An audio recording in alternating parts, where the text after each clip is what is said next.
বর্তমানে আমাদের যতগুলো আইডেন্টিটি কার্ড রয়েছে তার মধ্যে সবথেকে গুরুত্বপূর্ণ আইডেন্টিটি কার্ড কেউ যদি আপনাকে জিজ্ঞাসা করে সেক্ষেত্রে আপনি নির্দ্বিধায় বলে দিতে পারবেন যে বর্তমানে সবথেকে গুরুত্বপূর্ণ আইডেন্টিটি কার্ড হলো আধার কার্ড।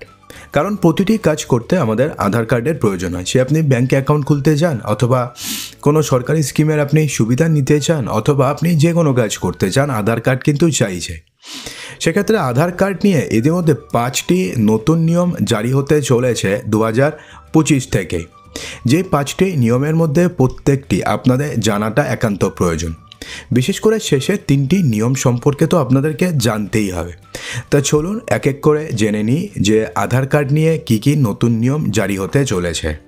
তো প্রথম যে নিয়মটির বদল হতে চলেছে সেটা হচ্ছে আধার কার্ডে কেওয়াইসি সংক্রান্ত যাতে কোনো অপব্যবহার না হয় সেদিকে সতর্কতা বৃদ্ধি করা হচ্ছে। আধার কার্ড, প্যান কার্ড এবং passport, ration card, driving licence ইত্যাদি যে সকল নথি রয়েছে সেগুলো আগামী 20 জানুয়ারি 2025 সাল থেকে কেওয়াইসি সংক্রান্ত নতুন নিয়ম জারি হতে চলেছে। তো নতুন নিয়মে কি বলা হয়েছে যে এবার থেকে যে সকল অফিস কেওয়াইসি করবে, অর্থাৎ নর্মালি কেওয়াইসি করার জন্য তো আপনি আধার কার্ড জমা করেন, অথবা ভোটার কার্ড জমা করেন, অথবা প্যান কার্ড জমা করেন। তো আপনি কেওয়াইসি করার জন্য আপনি যে সমস্ত নথি আপনি অফিসে জমা করবেন তারা সম্পূর্ণ নম্বর দেখতে পাবে না, অর্থাৎ সম্পূর্ণ যে আধার নম্বরটি রয়েছে সেই নম্বরটি কিন্তু তারা দেখতে পারবে না। তাহলে কি দেখতে পারবে? শুধুমাত্র শেষের 4টি সংখ্যাই তারা দেখতে পারবে। এবং এর ফলে কি হবে, আপনার আধার কার্ডের যে সিকিউরিটি রয়েছে সেটা আরও বেশি মজবুত হবে। কারণ আপনারা সবাই জানেন যে আধার কার্ড দিয়ে এখন টাকা তোলা যায়, আধার কার্ড দিয়ে সিম নেওয়া যায়, অর্থাৎ সমস্ত কাজ করা যায়। এবং বিভিন্ন কাজে কিন্তু আধার কার্ডের অপব্যবহারের ফলে এই নতুন নিয়ম জারি করতে চলেছে কেন্দ্র সরকার। এবং 20 জানুয়ারি 2025 থেকে এই নতুন নিয়মটি জারি হতে চলেছে।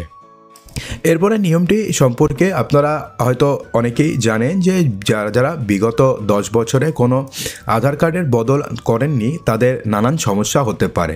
তাই যে সকল সমস্যা থেকে যদি আপনি বাঁচতে চান তাহলে আধার কার্ড আপনাকে আপডেট করিয়ে নিতে হবে। সরাসরি প্রকল্প থেকে শুরু করে নানান কাজে, সরকারি যে সমস্ত প্রকল্প হোক বা নানান কাজে কিন্তু বর্তমানে আধার কার্ডের ব্যবহার করে থাকেন সাধারণ মানুষ, আধার কার্ড ছাড়া হয় না। সেক্ষেত্রে ইউআইডিআইয়ের এবার আধার কার্ড যে ফ্রিতে আপনি আপডেট করতে পারবেন তার সময়সীমা আগে ছিল হচ্ছে 14 ডিসেম্বর 2024 পর্যন্ত। তো সেটাকে আরও 6 মাস বাড়িয়ে দেওয়া হয়েছে এবং সেটাকে করা হয়েছে 14 জুন 2025। অর্থাৎ আপনি যদি 14 জুন 2025 সালের মধ্যে, এখানে 2025 হবে, 25 সালের মধ্যে যদি আপনি আপনাদের আধার কার্ডটিকে আপডেট করেন, অর্থাৎ অনলাইনে, মনে রাখবেন যে অনলাইনে, তাহলে সেক্ষেত্রে আপনাকে কোনো চার্জেস দিতে হবে না। কিন্তু যদি আপনি 14 জুনের পরে করেন তাহলে সেক্ষেত্রে আপনাকে 50 টাকা বা 60 টাকা চার্জ দিতে হবে। কিন্তু আপনি যদি আধার এনরোলমেন্ট সেন্টারে গিয়ে করেন সেক্ষেত্রে কিন্তু আপনাকে পুরো চার্জ দিতে হবে, অর্থাৎ 50 টাকা যে চার্জ রয়েছে সেই চার্জ দিতে হবে। কিন্তু এমনটা কিন্তু হয় যে আধার এনরোলমেন্ট সেন্টারে যদি আপনি আধার কার্ড আপডেট করাতে যান সেক্ষেত্রে কিন্তু অনেক সময় এক্সট্রা টাকা নেওয়া হয়।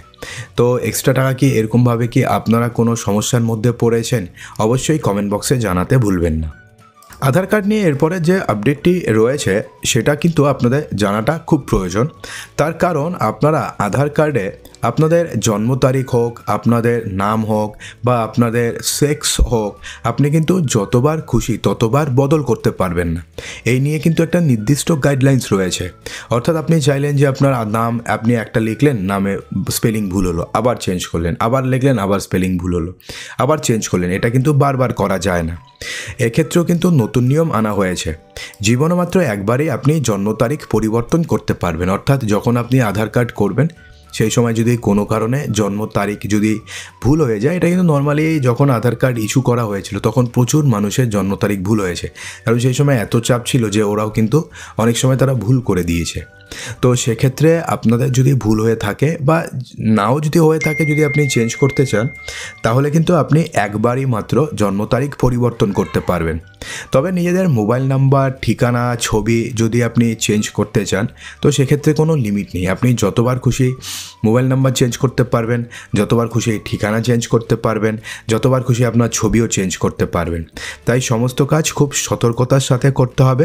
নিজের লিঙ্গ অর্থাৎ সেক্স যদি আপনি পরিবর্তন করতে চান তাহলে সেক্ষেত্রে দুবার আপনি করতে পারবেন, অন্তত ম্যাক্সিমাম দুবার আপনি নিজেদের সেক্স পরিবর্তন করতে পারবেন। এছাড়া কিন্তু তৃতীয়বারের বেলায় আপনি আর পারবেন না, অর্থাৎ পুরো লাইফ টাইমে আপনি দুবার মাত্র পারবেন। সেক্ষেত্রে আধার কার্ড ইউনিক নাম্বার কিন্তু একবারই তৈরি করা হয়ে থাকে। একজনের একাধিক নম্বরের কার্ড কখনোই ধারণ করতে পারবেন না। আধার কার্ডে যদি ভুল তথ্য দেওয়া হয় তাহলে সেক্ষেত্রে তার 3 বছরের জেল পর্যন্ত হতে পারে।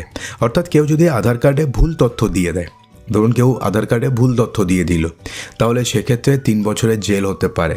এছাড়া কেউ যদি নিজেদের নামে 2টো আধার কার্ড তৈরি করে ফেলে, ফেক আধার কার্ড যদি তৈরি করে ফেলে, এটা কিন্তু অনেক হচ্ছে বর্তমানে, অনেক পাওয়া যাচ্ছে যে এই নদীর ধারে আধার কার্ডের ঢিপ পাওয়া যায়, ওখানে পাওয়া যায়, এখানে রেড করলে আধার কার্ড পাওয়া যায়। এরকমভাবে কেউ যদি ধরা পড়ে সেক্ষেত্রে তার 3 বছরের জেল পর্যন্ত হতে পারে। এরপরে যে আপডেটটি রয়েছে সেটা হচ্ছে এবার থেকে আধার কার্ডে কোন সম্পর্কের মানুষ, অর্থাৎ তার সঙ্গে, অর্থাৎ গার্জিয়ানের সঙ্গে আপনার কি সম্পর্ক, সেই সম্পর্ক আর প্রিন্ট করা থাকবে না।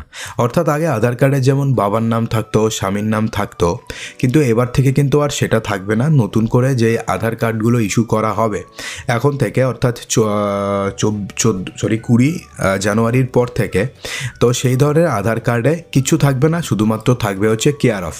আগে যেমন থাকতো সন অফ থাকতো, ডটার অফ থাকতো, ওয়াইফ অফ থাকতো, এই সমস্ত কিছু আর কিছু থাকবে না। তার পরিবর্তে শুধুমাত্র কেয়ার অফ থাকবে, অর্থাৎ তিনি কার কেয়ারে রয়েছেন, সে তার বাবা হতে পারে, যদি মেয়ে হয় হাজব্যান্ড হতে পারে, অথবা তার বাবা হতে পারে। অর্থাৎ আধার কার্ড দেখে তার সঙ্গে কার কী সম্পর্ক সেটা কিন্তু আর যাচাই করা যাবে না।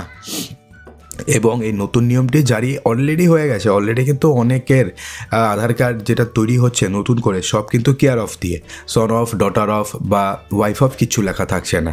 তো আপনাদের যে আধার কার্ড রয়েছে সেখানে কি রয়েছে, son of, daughter of, wife of রয়েছে নাকি শুধুমাত্র কেয়ার অফ রয়েছে, কমেন্ট বক্সে কিন্তু জানাবেন।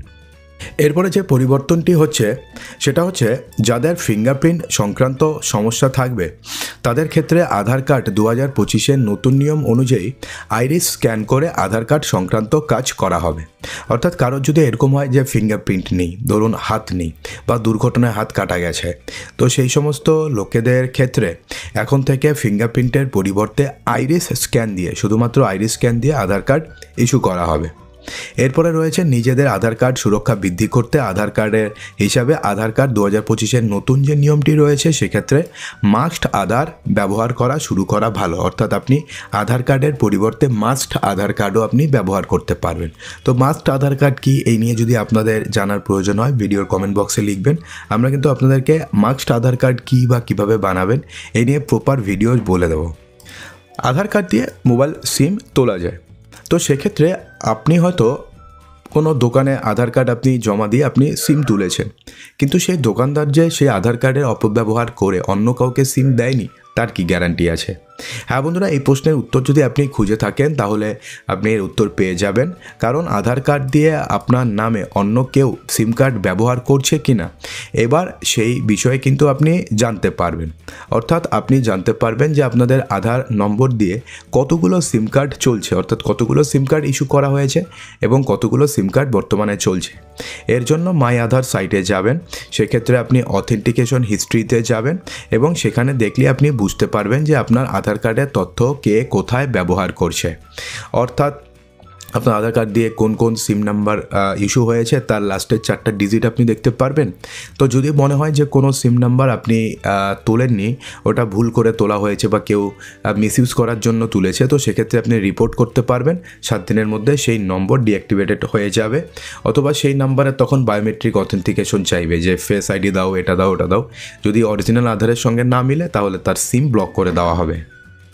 এরপরে কি রয়েছে যে আগে 18 বছর বা তার বেশি বয়সীদের জন্য আধার কার্ড তৈরি করার জন্য ফর্ম নাম্বার 1 ব্যবহার করতে হতো, আর এনআরআইদের ফর্ম নাম্বার 3 ব্যবহার করতে হবে। অর্থাৎ যদি নতুন কেউ হয় তাহলে আধার কার্ডের জন্য ফর্ম নাম্বার 1 এবং যদি এনআরআই হয় তাহলে সেক্ষেত্রে ফর্ম নাম্বার 3 ব্যবহার করতে হবে। তো বন্ধুরা, এই নিয়মগুলির মধ্যে কোনটি আপনি এখন জানলেন এবং কোনটি আপনি আগের থেকে জানতেন এবং কোন নিয়মটি আপনাদের সবথেকে কাজের বলে মনে হলো, অবশ্যই কমেন্ট বক্সে জানাতে একদমই ভুলবেন না। আর যদি ভিডিওটি ভালো লাগে তো ভিডিওটিকে লাইক করবেন, বন্ধুদের মাঝে প্রচুর শেয়ার করবেন এবং চ্যানেলটিকে সাবস্ক্রাইব অবশ্যই করবেন।